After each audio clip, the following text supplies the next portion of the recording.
My beloved brothers and sisters, peace, mercy, and blessings of Allah be upon you all. Have you ever sat in a room entirely dark, where you could not even see your own hand in front of your face? The walls feel like they are closing in. Your chest feels heavy. The silence is so loud it rings in your ears. In that moment, a whisper creeps into your mind. A whisper that says, you are completely alone. Nobody cares. Even the Almighty has turned away from you. My beloved brothers and sisters, I want you to take a deep, deep breath. Let me tell you something straight from the heart, with a smile on my face to reassure yours. That whisper is an absolute lie. You are not forgotten. You are not abandoned. The fact that you are breathing right now, the fact that your heart is beating without you consciously telling it to, is living, pulsing proof that the one who created you is still sustaining you, still watching over you, and still loving you. Today, we are going to dive deep into the ultimate medicine for a broken heart. We are going to unlock the profound reality that your darkest moments are not a sign of Allah's anger, but rather the precise moments where His mercy is closest to you. When trials hit us, whether it is a sudden loss of wealth, a heartbreaking divorce, the passing of a loved one, a chronic illness, or just a deep, unexplained anxiety that paralyzes our daily life, our human nature naturally seeks immediate relief. When that relief does not arrive on our timeline, the devil enters the equation. He does not just make you want to sin. His primary, most dangerous weapon is to make you despair of the mercy of Allah. Look at the wording people use when they are drowning in hardship. Why me? What did I do to deserve this? I have been praying in the late night hours. I have been making supplication. So why is my life getting worse? We begin to equate worldly ease with Allah's love, and worldly hardship with Allah's hatred. This is a massive theological error. If ease meant love, then Pharaoh and Qarun would be the most beloved to Allah. If hardship meant hatred, then why did the prophets, peace be upon them, the most beloved creations to Allah, endure the most severe, excruciating trials? Think about that for a moment. The people closest to Allah faced the hardest tests. So your test is not a sign of rejection. It might very well be a sign of elevation. Let us look at the life of the best of creation, Prophet Muhammad, peace be upon him. There was a period in his life known as the year of grief. Within a very short span of time, he lost his beloved wife Khadija, radiyallahu anha. May Allah be pleased with her, his emotional anchor, the one who first believed in him. Then he lost his uncle Abu Talib, radiyallahu anhu, his political protection in Makkah. He was physically vulnerable, emotionally shattered, and deeply grieving. When he went to the people of Taif seeking a haven, expecting nobility, what did they do? They set the street children upon him. They pelted him with stones until his sandals were soaked with his own blood. Can you imagine the emotional weight? He sits under the shade of a tree, bleeding, exhausted, rejected by the world. Did Allah forget him? Glory be to Allah, never. But the trials were not over. Right after this period, the revelation paused for nearly 6 months. Imagine being the messenger of Allah, Prophet Muhammad, peace be upon him, accustomed to hearing the beautiful words of the angel Gabriel, alayhi salam, and suddenly silence. The critics of Makkah began to mock him. They said, Muhammad's Lord has forsaken him and hates him. Can you feel the weight of that? The psychological warfare. It was in response to this exact darkness that Allah revealed one of the most beautiful, comforting chapters in the entire Quran, Surah Ad-Duha. Allah did not just send a generic message. He swore an oath by 2 profound signs of nature, by the morning brightness and by the night when it grows still and dark. Think about the profound psychology behind this imagery. Allah couples the bright, energetic morning with the dark, silent night. Why? Because both are necessary for human survival. If the world was 24/7 blazing sunlight, the crops would wither, and you would die of exhaustion. You need the dark night to rest, to recuperate, to heal. Your life operates on the exact same divine ecosystem. You need the morning brightness of joy and ease, but you also need the still night of trials. It is in the dark night of your life that you learn to cry out to Allah. It is in the dark night that your arrogance is shattered and your humility is born. And then comes the thunderous, beautiful declaration that you need to tattoo onto your heart whenever you feel lonely. Your Lord has not forsaken you, O Muhammad, peace be upon him, nor has he detested you. If Allah said this to Prophet Muhammad, peace be upon him, during his period of silence and grief, know that as a believer, following his footsteps, Allah has not forgotten you either. Your delay in supplication being answered is not rejection. It is redirection or preparation. Let us talk about our modern culture. We live in an era of instant gratification. You want food, you tap an app. It is at your door in 20 minutes. You want to talk to someone across the globe.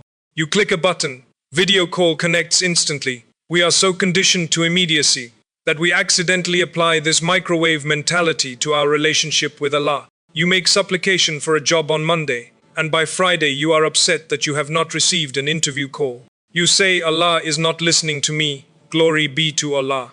Look at the story of Prophet Yusuf, peace be upon him. He was thrown into a well by his own brothers. He was sold into slavery. He was falsely accused of a terrible crime and thrown into the depths of a dark prison dungeon. He remained in that prison for years. Did Allah forget Prophet Yusuf? Peace be upon him in that dark prison cell. If Allah had taken Prophet Yusuf, peace be upon him, out of the prison on day one, he would have just been a free, ordinary man wandering the streets. But Allah kept him there until the exact moment the king of Egypt had a dream that no one else could interpret. Prophet Yusuf, peace be upon him, was brought out not just as a free man, but as the chief minister of finance for the entire empire. Your current prison, whether it is a bad financial situation, an unhappy circumstance, or a mental health struggle, is a holding cell of growth. Allah is cooking something beautiful for you, but you have to let it finish baking. If you pull the cake out of the oven too early, it is raw and ruined. Trust the timing of the ultimate planner. It sounds counterintuitive. How can I say all praise is due to Allah when my heart is breaking? Because you are acknowledging that Allah knows what you do not know. Say it out loud, even if tears are streaming down your face. Say all praise is due to Allah in every condition. This statement instantly changes your spiritual frequency. It tells the devil, you can break my worldly life, but you cannot break my connection to my Creator. Gratitude in hardship is not about pretending the pain does not exist. It is about recognizing that even in this pain, Allah is still with you. Your lungs are still breathing. Your heart is still beating. Your faith is still intact. That alone is worth thanking Allah for. The Prophet Muhammad, peace be upon him, taught us that when a believer is afflicted with a hardship and says, to Allah we belong and to Him we shall return. O Allah, reward me in my affliction and replace it with something better. Allah will surely do exactly that. The Prophet Muhammad, peace be upon him, said that the closest a servant is to his Lord is when he is in prostration. When the world gets too heavy to carry, do not vent on social media. Do not call up 10 friends who will only give you confused human advice. Put your forehead on the carpet. Let the tears flow directly into the ground. Cry out to Allah in your own language. You do not need fancy Arabic phrases to talk to Allah. He understands the silent groans of your heart before they even reach your tongue. In that position of prostration, you are at your lowest physically, but you are at your highest spiritually. You are telling Allah, I am nothing without you. I am weak without you. I need you. And Allah loves to be asked. He loves to be needed. He is waiting for you to put your forehead down, so He can lift your head up with honor. Make your prostration long. Do not rush it. This is your private meeting with the King of Kings. This is where you unload your burdens. This is where you find your strength. You cannot heal in the same toxic environment that made you sick. If you are surrounded by people who constantly remind you of your failures, who constantly gossip, or who laugh at your practicing of the faith, you need to gracefully distance yourself. Seek company that reminds you of Allah. Individuals who look at you with eyes of mercy and say, brother, sister, do not worry, this too shall pass. The Prophet Muhammad, peace be upon him, gave us a beautiful analogy. He said the example of a good companion and a bad companion is like that of a seller of musk and a blacksmith. The seller of musk will either give you some perfume, or you will buy some, or you will smell a pleasant odor from him. As for the blacksmith, he will either burn your clothes, or you will smell a foul odor from him. Your environment shapes your heart. If you are in a dark place, do not surround yourself with people who make it darker. Find the people who carry light. Find the people who remind you of Allah. Find the people who make you want to be better. My beloved brothers and sisters, I want to leave you with this final powerful thought. No matter how long the night lasts, the sun has never failed to rise. Not once in human history has the night won over the morning. The darkness you are experiencing right now is actually the darkest just before the dawn breaks. Allah is preparing you for a massive blessing. He is stripping away the people and things you falsely relied upon, so that you realize He is the only one you truly need. Once you learn that Allah is enough for you, you become completely unbreakable. Remember the story of Prophet Yunus, peace be upon him. He was in the belly of the whale, in the depths of the ocean, in complete darkness. 3 layers of darkness: the darkness of the night, the darkness of the sea, and the darkness of the whale's belly. Did Allah forget him? No.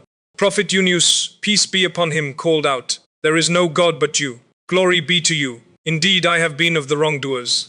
And Allah saved him, not just saved him, but returned him with honor and mission. Your darkness is not your grave. It is your womb. Something beautiful is being born inside you. Patience, strength, reliance on Allah, humility. These qualities cannot be learned in comfort. They are forged in the fire of trials. So hold on. Do not let go. The dawn is coming. The relief is coming. The answer is coming. May Allah bless every single one of you who is going through a silent battle. May He ease your anxieties, mend your broken hearts, cure your illnesses, clear your debts, and grant you a radiant, joyful dawn after this long night. May Allah make us among those who, when afflicted with hardship, say, "To Allah we belong, and to Him we shall return." And may He grant us the patience to wait for His perfect timing.